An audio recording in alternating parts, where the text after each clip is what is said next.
Suruç için adalet, herkes için adalet. Surucun hesabı sorulacak. Surucun hesabı sorulacak. Suruç şehitleri ölümsüzdür.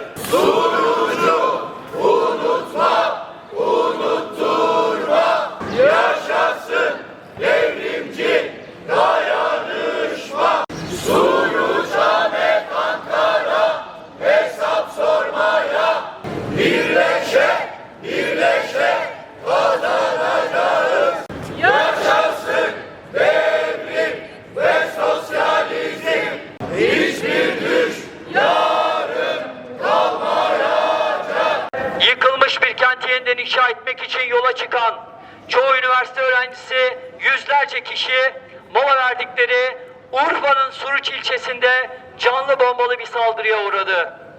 Yapılan saldırı sonucunda 33 düş yolcumuz ölümsüzleşirken yüzlerce arkadaşımız yaralandı. Suruç katliamı davası gerçek failleri ve sorumluları ortaya çıkarmaktan uzak, daraltılmış bir yargılama pratiğiyle sürdürülmektedir. Dosya saldırıyı gerçekleştiren kişiyle sınırlı tutulmuş, katliamın planlayıcıları, azmettiricileri ve ihmali bulunan kamu görevlileri yargı önüne çıkarılmamıştır. Bu durum cezasızlık politikasının açık bir göstergesidir. Katliam öncesinde saldırganın ve bağlı olduğu IŞİD hücresinin güvenlik birimlerinin bilgisi dahilinde olduğuna ilişkin çok sayıda veri bulunmasına rağmen bu bilgiler etkili bir soruşturmanın konusu yapılmamıştır. İstihbarat ve emniyet birimlerinin sorumluluğu görmezden gelinmiş, dosya üzerindeki gizlilik kararlarıyla gerçeğin açığa çıkması engellenmiştir. Bugün bir kez daha ifade ediyoruz. Suruç katliamı münferit bir saldırı değil, örgütlü ve önlenebilir bir katliamdır. Bu nedenle yalnızca tetikçilerin değil, bu katliama giden yolu açan herkesin yargılanması gerekmektedir. Bizler Suruç katliamında ölümsüzleşenlerin aileleri, yaralılar, avukatlar ve adalet talebini büyütenler olarak taleplerimizi bir kez daha kamuoyuyla paylaşıyoruz. Katliamda sorumluluğu bulunan tüm gerçek faillerin ortaya çıkarılmasını, ihmali ve sorumluluğu olan kamu görevlileri hakkında etkin ve bağımsız soruşturma yürütülmesini, firari sanıkların yakalanmasını ve yargı önüne çıkarılmasını, Suruç katliamının insanlığa karşı suç olarak değerlendirilmesini ve zaman aşımı uygulanmamasını, adil, şeffaf ve etkin bir yargılama yapılmasını talep ediyoruz. Ali Can Boğaz, yaşıyor! Alper Satan, yaşıyor! Aydan Ezgi Şavcı, yaşıyor! Büşra Mete, yaşıyor! Cebrail Günebakan, yaşıyor! Cemil Yıldız, yaşıyor! Duygu Tuna, yaşıyor! Çağdaş Aydın, yaşıyor! Ece Dinç, yaşıyor! Emrullah Akamur, yaşıyor! Erdal Bozkurt, yaşıyor! Evrim Deniz Erol, yaşıyor! Hatice Ezgi Saadet, yaşıyor! Ferdane Kılıç, yaşıyor! İsmail İsmet Şeker, yaşıyor! Kasım Deprem, yaşıyor! Koray Çapoğlu, yaşıyor! Belali Barutçu, yaşıyor! Mert Cömert, yaşıyor! Murat Yurtgül, yaşıyor! Nartan Kılıç, yaşıyor! Nazegül Boyraz, yaşıyor! Nafak Yürek, yaşıyor! Nuray Koçan, yaşıyor! Osman Çiçek, yaşıyor! Okan Pirinç, yaşıyor!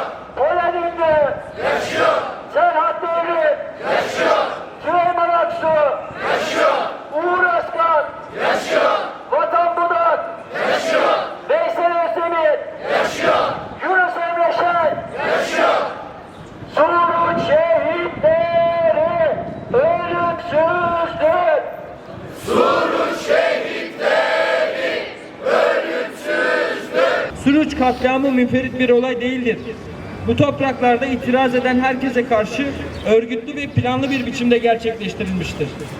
Bu gerçekle hareket eden Suruç aileleri, yaralıları ve Suruç dostları olarak katliamın tüm gerçekleriyle aydınlatılması için mücadele ettik.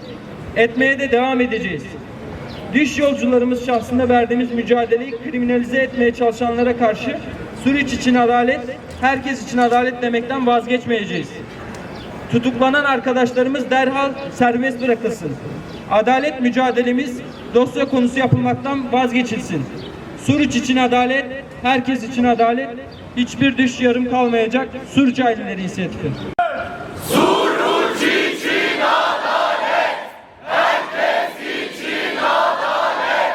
Uğur Özkan, Yaşıyor, Kasım Deprem, yaşıyor, Polen Ünlü, yaşıyor, Hatice Ezgi Sadet, yaşıyor, Cemil Yıldız, yaşıyor, Çağdaş Aydın, yaşıyor, Nazlı Akyürek, yaşıyor, Fikriye Ece Dinç, yaşıyor, Evrim Deniz Erol, yaşıyor, Murat Yurtgül, yaşıyor, Emrullah Akamur, yaşıyor, İsmet Şeker, yaşıyor, Okan Pirinç, yaşıyor, Nartan Kılıç, yaşıyor, Ferdani Kılıç, yaşıyor, Serhat Devrim, yaşıyor, Medali Barutçu, yaşıyor, Erdal Bozkurt, yaşıyor, Süleyman Aksu, yaşıyor, Koray Çapoğlu, yaşıyor, Cebrail Günebakan, yaşıyor, Veysel Özdemir, yaşıyor, Nazigül Boyraz, yaşıyor, Alper Sapan,